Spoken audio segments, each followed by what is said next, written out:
Welcome to How Real Estate Changed My Life. Obviously, my name's Kyle, and I've been making an effort to interview people that have become real estate investors and as a result have significantly changed their life of themselves or their friends and families from just knowing them being involved in real estate. And what I've done is really just reached out to my circle of people that I know that have great stories of how they got into real estate, how it's changed their lives. And today I've got Paul Starnes on here, buddy for a good number of years. And I've seen his story evolve. I mean, he was already successful when I met him, but I think he's got a really good story about the industry that he works in and then using that industry to invest in real estate too. So Paul, thank you for coming on. Thank you for being open and sharing your story. Tell us about you. All right, my name is Paul Starnes. I actually work for a hard money lender in Investmark Mortgage. I've been there, probably 9 years now. And I grew up in Rockwall, went to North Texas, and I'm a local. I'm a homer here. So I've been in DFW for a long time. When I got out of school, I ended up in software sales, started saving my commission checks and buying houses. First one was from a fraternity brother I bought down the street from him in Corinth. I bought it with a 30-year because for some reason you could buy it with a 30-year loan. So how did you decide to buy a house? Like why did that even become a thing? I was renting. Okay. My buddy's like, dude, my house costs what your rent is on this apartment. I was like, really? And he goes, there's one down the street. Let's bid on it. And I did, and I won it. And I got out of my apartment and moved in there. I think my mortgage was like, that's when you could do 80% loan and 15% loan and 5% down. Back in the day. Yeah. And I want to say my mortgage was easily less than $900. And it blew my mind. I was like, whoa. So I lived in the master bedroom and fixed the rest of the house up. And then after 2 years, I sold it and you can keep all the capital gain. And I was like, whoa, this is a great idea. But then the 2000 and whatever hit. And I changed my strategy to rentals. Mm-hmm. So that's kind of how I got started. So that was obviously a good decision and you kept going. So how did you get into lending for these houses?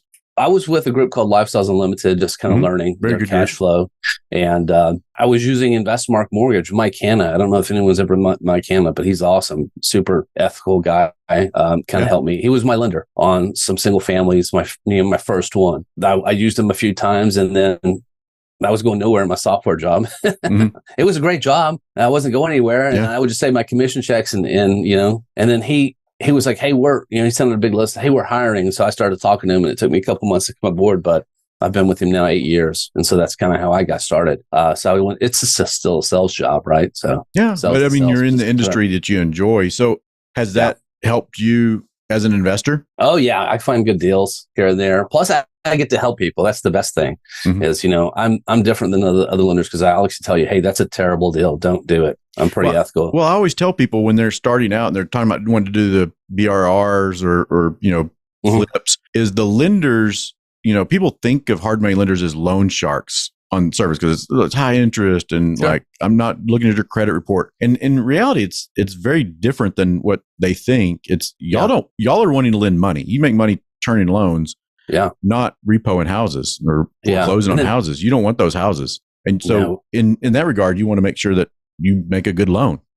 Exactly. And that's the best thing we can do. And then, a lot of people think, oh, the interest is so high. We're trained to get low interest, but you're talking opportunity cost here. Hey, interest is 13%, but I'm only going to be in that loan for maybe 3-4 months. It's not a big deal. But fees and stuff, that all the junk fees and stuff like that, but it's opportunity cost. Hey, you're giving up, you're going to pay a little bit here, but you're going to make, 40 plus K in equity on this house. Right. And you do 2 of those and that's better probably than your 401k.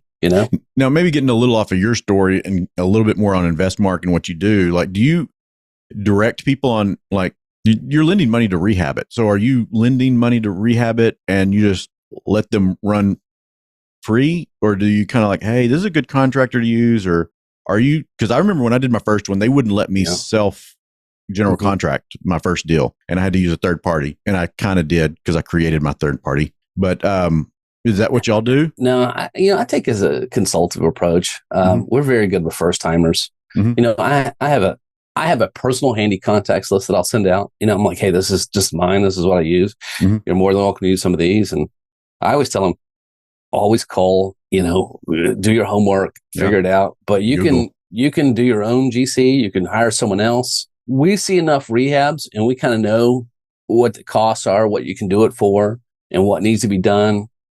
We use an appraiser for our loans, and we get all the pictures so we can tell. So someone says, "Hey, I can do this for $10K." I'm like, "Man, the pictures.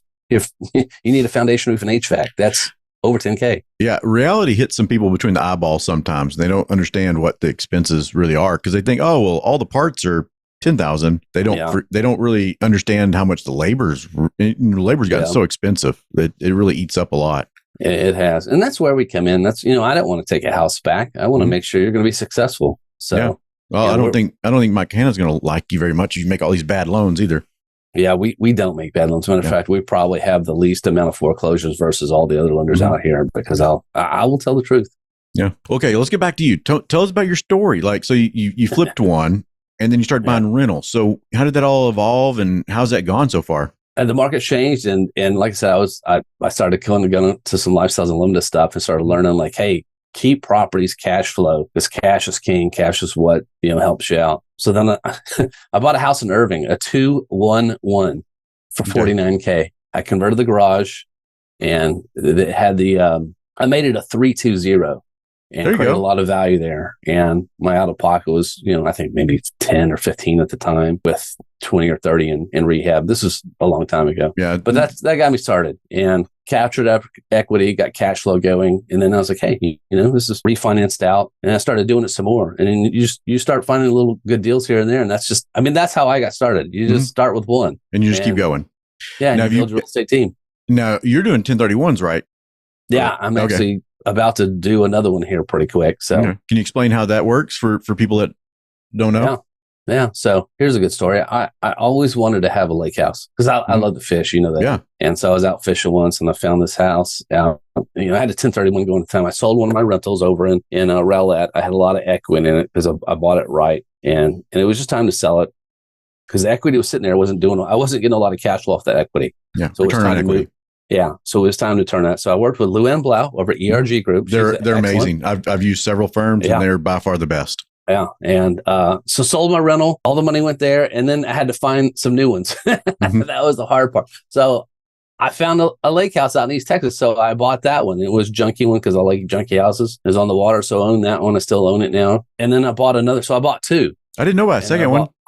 Yeah, and I bought one in South Dallas, and everybody worries about, hey, what location is the best? I'm not joking. The directions were, if you can see the wheel down there, kind of know where you're at in Dallas. It was South Dallas, and it turned out pretty good. We turned that one into a 4-bedroom. It is in a high crime area. My contractors had some issues. Honestly, the directions were make a right on Martin Luther and a left on Malcolm X. And you could see the wheel. It was just in a bad area. Some of the contractors, they had it was either their painting equipment stolen. They put it on the porch and they went in. And from the time they went in, the guys were running down the street with their stuff and they just couldn't do anything. Another time they got robbed at gunpoint. Yeah, they did get robbed by gunpoint. I remember that story. It just wasn't a good area. And so I was like, man, just get it done and get out. Lock the doors. Anyone over there. Yeah, so that was one. You always have bad stories, but but did you lose money on it? Oh no, I didn't. See, really there you go. Like even the bad stories, you make money. That's kind of a good business to be in. So you mentioned your fishing, and so the story is with my podcast is like how real estate changed your life. And we can talk about real estate, but I know that you get to go fishing a lot, and I think you do some stuff with some fishing clubs and things that you probably wouldn't if you had a regular job. And I think real estate's probably helped. Yeah. Some of those opportunities move along. Yeah, a little more free time here and there. Yeah. I still got W-2. Yeah. They say, hey, always do what you like. And I really like real estate. Yeah. I like helping people out. But, it's not always it's banker's hours, right? Yeah. So if I need to take off, I can work remote, which is nice. Matter of fact, I'm in my little office. I built an office in my garage during COVID. I was like, hey, people really got aggressive because they had a lot of time on their hands to start looking. So I was on the phone a lot. So I built a little office in my garage. This is my man cave. It's where I do all my business. But real estate has changed my life. It's allowed my wife to stay home There you go. The rental income helps out my wife. She was a teacher. She was a teacher over in Irving ISD. And so that income helps her stay home. And she gets to invest in her kids. I mean, that's important. Yeah. I work out of the house. It's nice. I can hang out with my kids, and I get to see my kids every day, every morning, and help them. And then if we need to take them to school or volunteer at school, or, we need to go on a road trip for anything. Absolutely. We're there. So real estate has changed my life, and that's the good. And the bad is still the good, because now it's changed my way of thinking. Like the 401k, I just cashed mine out. And it's interesting how everybody thinks 401k constantly when they're working a job. But then when they're in our industries, they're like 401k, like that's, you really kind of do the math. They're really kind of painful on your finance. Like the expenses in 401ks are all hidden. If you did something else with it, you have a much higher return. And the return on the 401k is like 5 to 8% is pretty good. A single family house can get 30 plus easily. I've got some that have Infinity because I got into them for $0. My last course, Cannondale, was amazing, which, by the way, DFW Landlord Services did an amazing job. Yeah, so I know those guys. And you guys manage it too. So another thing that real estate changed my life is now I can't go just buy a car. Like I just can't. I'm like, $5,000-6,000, whatever for a down payment on a car. No, man, I'd rather put that into a house and have that cash flow pay for that payment. So I'm ruined that way. So I know it's tough sometimes to see. When you're letting money out of your pocket for something other than an investment, it's very difficult. I always talk about the return. I'm like, man, I could, so because you're giving up all the future income off of that. That's one thing. Real estate changed my life. So tell us about one of your fun stories. I know you're in some things other than just traditional real estate too. And those are fun stories. Eventually you start getting to where you start making some money, whether it be flips or whether it be some rentals and cashing out and getting some refis, and you start accumulating some money, and you want to have that money start working for you rather than 401k. And so you start doing some passive investing in some apartments. We invested in an apartment over in Irving. It was during COVID. It was half occupied, and I'm a passive investor here, so I don't lift the hammer. I just send over some money. But it had burned down, half of it. Electricity went out. They had to move all the tenants out. And so our group bought that. And so it's now 50% occupied. We're working on a certificate of occupancy to get that done. Should be up and running 100% here within this year. That's going to be a pretty good return, I suspect. Yeah, that will be. That'll be easily a double equity. When it was supposed to be higher than that, but interest rates have risen since that time. Right. And so that's one thing when you're looking at passive stuff, how your numbers can change. Interest rates went from, 4% to now 8% on, so that changes. Also, we've got, what am I trying to say? RV park down in Ennis, and that's just taking forever to get going. But that's a cool story too. So you put money in on this deal, and what happened after y'all bought the land and started building? Oh yeah, this is a great one. So it's called Ennis. It's right below the Ennis Water Tower. If you ever drive on 45, look straight down, you'll see the RV park. It's a really nice park. But after we contracted on that 11 acres, Buc-ee's bought right down the street from the same side. We can see Buc-ee's. We can see the sign from our highway access. So that's like hitting the lottery. Yeah, our value just went sky high. So which is great. So, but it's taken a little while to get that one going. It takes. Well, you're building it. It takes a long time working with cities. You got all the infrastructure. I mean, hey, at least you don't have to build houses on every single lot, and you just do pads and waters. Yeah, and it's nice. It's got a dog park. It's got a pool. So it's a luxury RV park. So it's nice. Yeah. That's a hot topic too right now. Luxury RV park.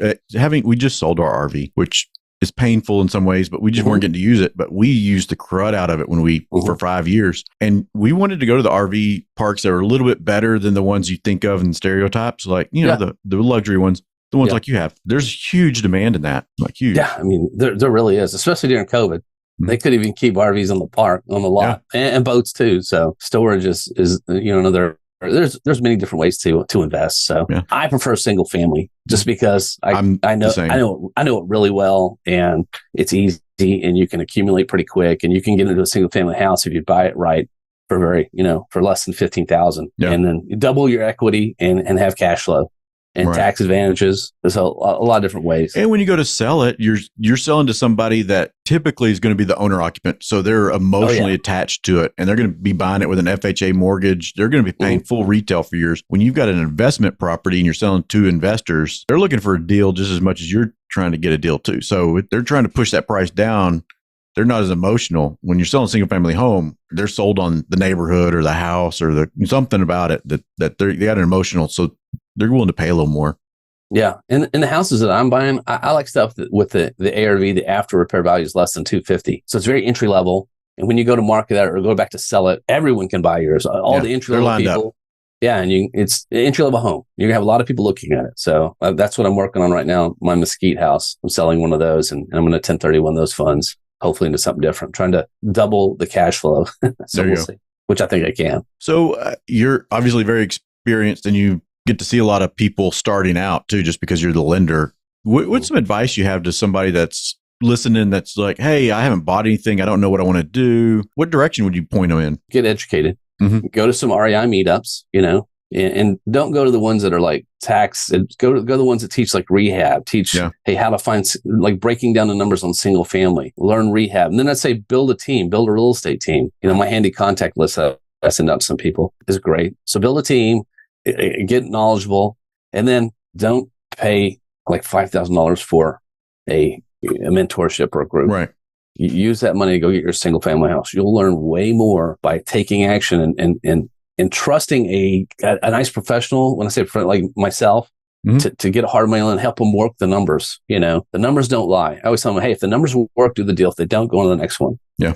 And then hopefully you're finding some people who just are not trying to get in your pocket all the time. And actually care about your success. And then, I think you hit on something, a lot of people, the paralysis by analysis, or I don't know what I'm doing, so I'm going to pay somebody $5,000. And I think it's because they're overly thinking it or overly worried. Like, I'm not going to say the easiest businesses in the world, but it's been around. It's not complicated. It's very straightforward. There are mistakes. Absolutely. There are mistakes to make, but there's nothing new. It's nothing new under the sun when it comes to like buying a house and making it a rental. And so I think that's good advice not to spend $5,000 for a guru who's really not going to walk you through it. Nope. Necessarily, like a local person that's going to lend you the money or a contractor that's actually going to do the rehab for you. Yeah. So, there are some good groups out there and there's some really good educational stuff. So I'm not saying don't join stuff. I'm just saying, hey, just be careful. Everyone's trying to get in your pocket from a newbie, from a new person. So just be careful because that can be sold a bill of goods on emotionally buying. Yeah. They tied into their emotional heartstrings. Like, oh, I'm going to make $100,000 next year if I just give this guy some money. So I can understand that. It's an investment. You're not moving into it. It's a widget. You want to have a nice, clean widget that works. And I can't remember who it was I interviewed earlier in the season, and they had kind of the same story. They might have paid. I think they watched YouTube videos of the gentleman that I paid $500, and mine was a very good $500 spent on how to find houses. They were wholesalers, and he'd watched all the YouTube videos for free that I paid $500 for, and it was still money well spent for me. So I thought that was interesting.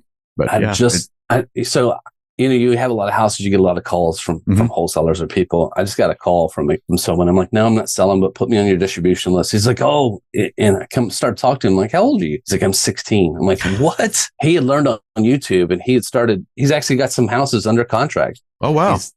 They're not the best deals, but I was really impressed with the kid and I got his phone number and I'm like, hey, call me, put me on your real estate team.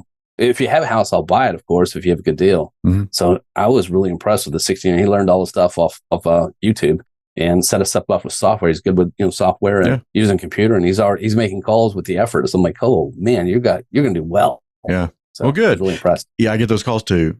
And it seems like a lot, and it's good that he's out there and he's got the big picture and understands all the opportunities that are there. A lot of them are pigeonholed into only calling for somebody that's looking to sell. But then when I say, hey, no, I'm not selling, I, as a salesperson, expect the next word out of their mouth is like, hey, what are you buying? Or are you buying something? And they never do. They just hang up.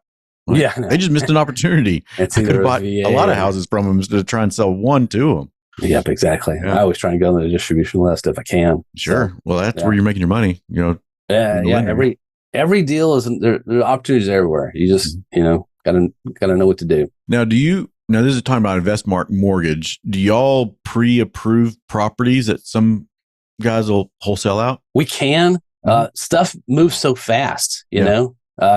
We don't have the bandwidth to do it. It just moves so fast because and I don't get exclusivity. If I can get exclusivity on a house from a wholesaler, absolutely. We can blast that out to our clients. And in the perfect world, the wholesaler will call me. I have a house. I'm like, all right, what's the purchase price? Let me get some good rehab numbers, and I'll look at the ARV and the rent, and then I'll blast it out to my buyers. Hey, here's a house, location, here's the purchase price, here's the rehab, here's the ARV. This is how much it's going to be out of your pocket to get into this deal. Hopefully it's, like $17K, I don't know. And your return is you're going to have, 35 in equity, and then, 200-300, whatever in cash flow.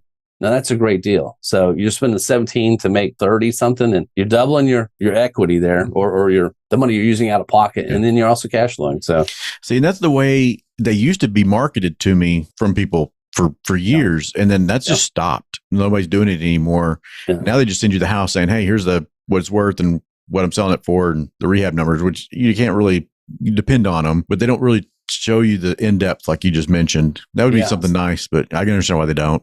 So I always say, because they can make more money. Yeah.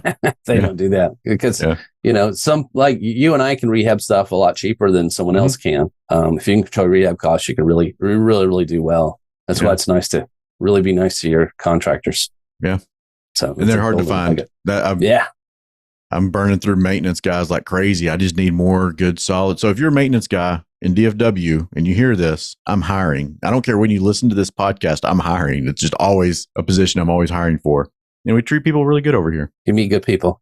That's why we probably, we've known each other for a while. And then we start meeting other people, which is great. That's another good thing about real estate. How it's changing my life. You really start getting around a group of people that have the same mentality, and it's not competition, but they really care for how you do. And you talk to them about this. And, one guy might be doing RV parks, and you could call him and ask him questions. You might be doing up in, Wichita Falls. Hey, how's that market? What's going on? And you start to meet some of your team, and then, property management.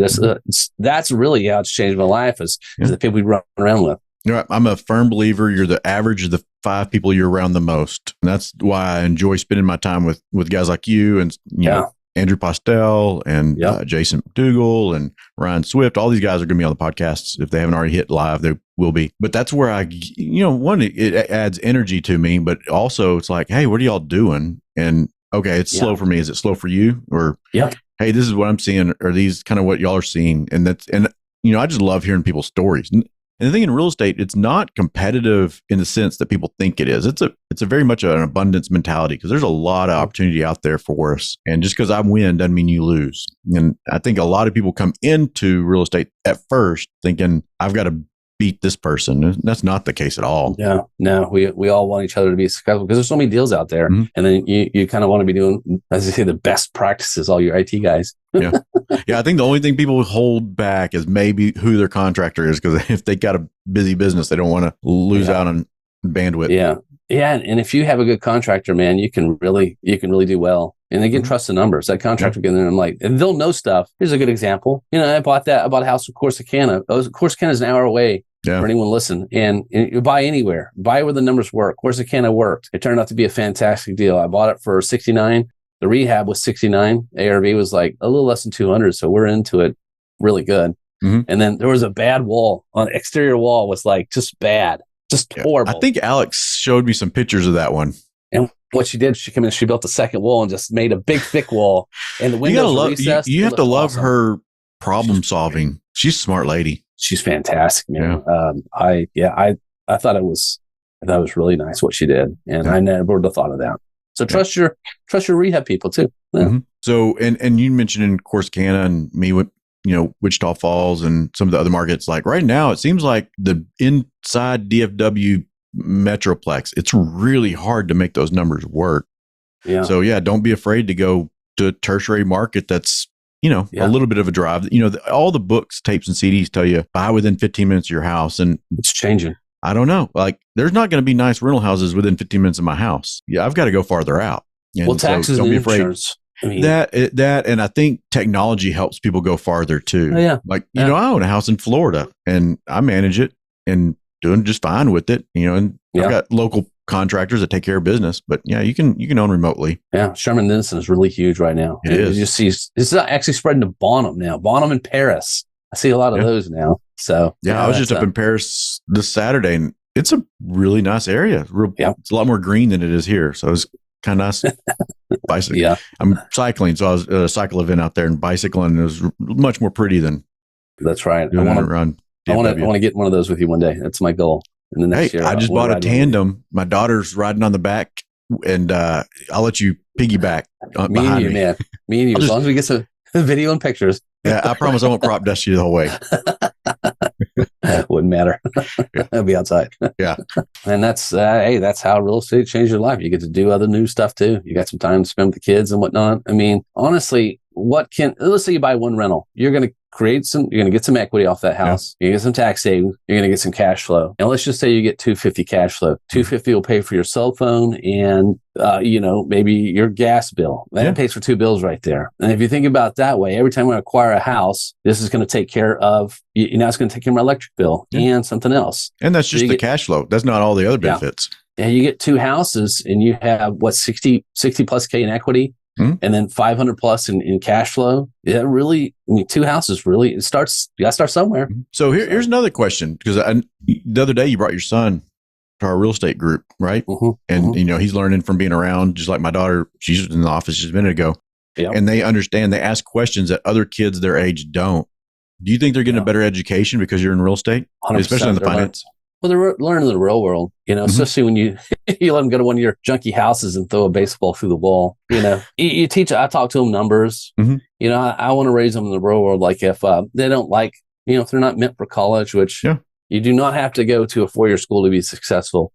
And I don't like how everyone thinks that if you don't go to college, you're not doing well. I know a lot of plumbers, a lot of people in their own business are doing really well. So I don't want to put my kid in that. I just want them to be happy, but I want them to have an avenue to be able to help themselves. So man, I take my kids to everything and I talk to them about numbers. I'm not worried about, hey, this is what we make on this. This is why we do it. And then I start asking them some questions, throw some vocabulary in there. Like, you got to be liquid. Just little stuff like that, just to let them know. So, yeah. Well, you're exposing them to something they're not, and they're going to be that much farther ahead of the other folks when they're out there in the world.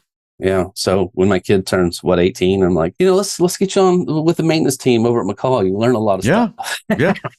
That's my plan. My son comes in and he stuffs envelopes and new tenant packets and everything. And I think next week he'll be in here all week working. My daughters keep wanting. She keeps wanting to come up here and work. I'm like, I don't know what to do. And then, but I'll find something for her.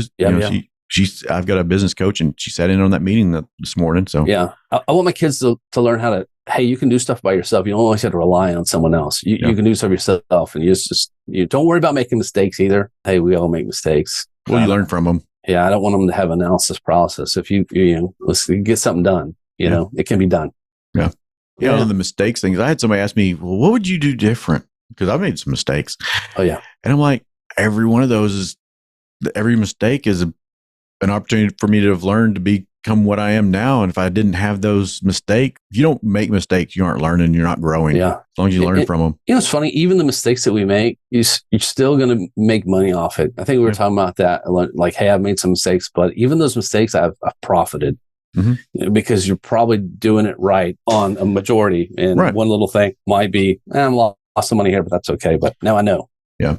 And I think I go back to Andrew Postel's story about his townhomes. You know about those, right? In Florida? Florida, yep. Yeah, he bought them and they would drop was it 75% in value like within a year when the market crashed? But he never lost money on it. And that's a really good story. He played the cards right. And that's what's cool about us getting together, because he can talk like, hey, I'm not so much worried about cash flow. I'm worried about acquiring because the market will change and the interest rates will go down, and then I'll cash flow a lot. And then I can cash out tax free and use that.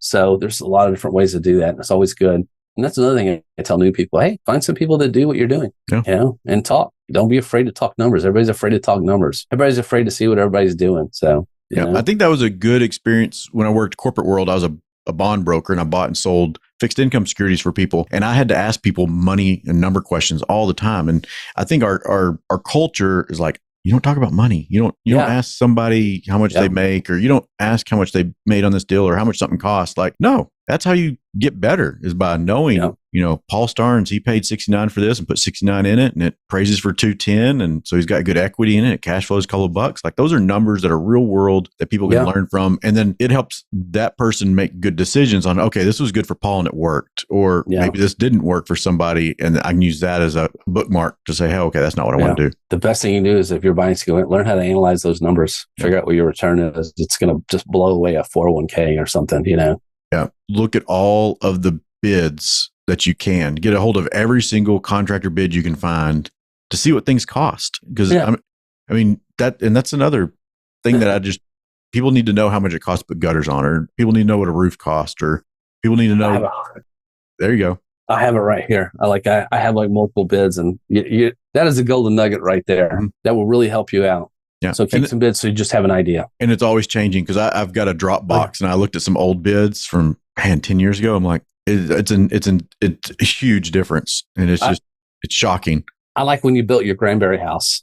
Oh yeah. For what, 170, 180 or something? Yeah. That's how much it was. And now you can't even, I think you built it for cheaper than that, honestly. And you sold it for 180 or something. Yeah. It was a fun project. I wished you look back and you're like, man, if I had known this, or if I'd known that, or how, and I'm not saying crystal ball, but like, just know how to execute something. Like, I didn't know how to get my long-term financing together for those properties that I built. If I'd figured that out earlier in the game, I'd still have a whole bunch of rental houses down there that I'd built. Yeah. But at that point in time, flipping them is what made sense.